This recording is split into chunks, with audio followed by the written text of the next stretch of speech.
We're talking about a guy who's 6'4", 225 pounds, overall good athlete, ran a 4.5, 40, which is a great speed for that size. Look at the release. There's your separation. Great route. Stutter and go. Gets by clean. That is unbelievable. May be the greatest catch I've ever seen. Listen, Michael Pittman is a guy that I really liked in the pre-draft process last year. I thought he could play, boy, and ended up in a pretty good situation there with the Colts, with a guy thrown to him in Phillip Rivers that, likes throwing those underneath routes. I thought he was going to, at least have an opportunity to really do some things.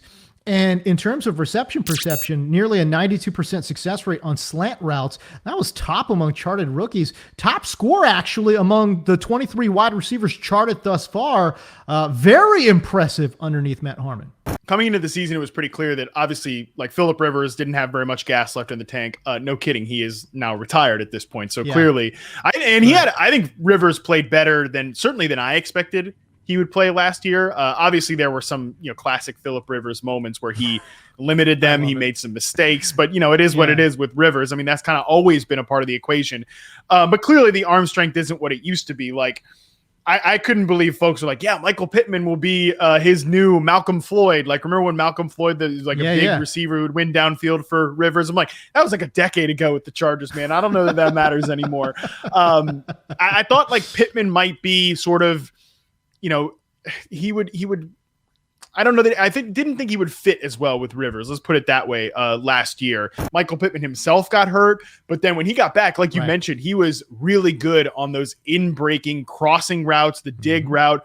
As a matter of fact, those were the two routes. 43.6% of his sampled routes in reception perception were either a slant or a dig. But like the weird part is that's not really Michael Pittman's game, because Michael Pittman is a big outside vertical receiver, really good success rate on the 9 route. Just obviously didn't get a lot of targets there. When you look at Pittman overall, he's a 75th percentile player in success rate versus man coverage. When we're talking about hit rates for NFL receivers, like only 10 out of the 45 unique wide receivers to clear the 70th percentile in success rate versus man coverage from 2014 and 2019 never went on to have that 1,000-yard season. So like that's not a lock that he's going to be a hit, but he's in a pretty good company of guys that I think he could have a chance to have that breakout season.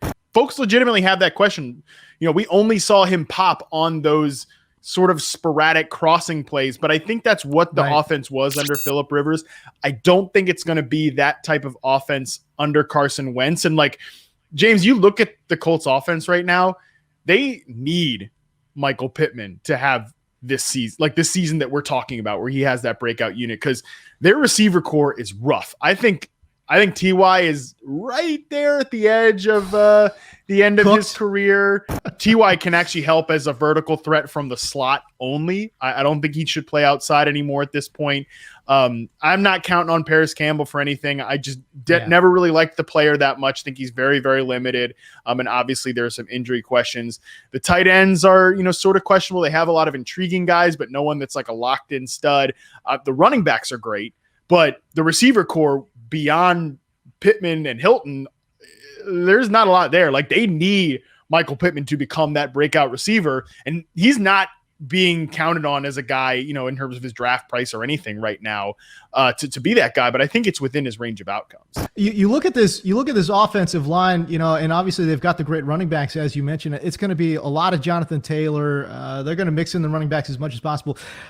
It just seems like it's going to be kind of like that, ball control type offense. I don't see a lot of air yards coming out of here, despite the fact that they add Carson Wentz. And I don't know, man. Like, I really like the player.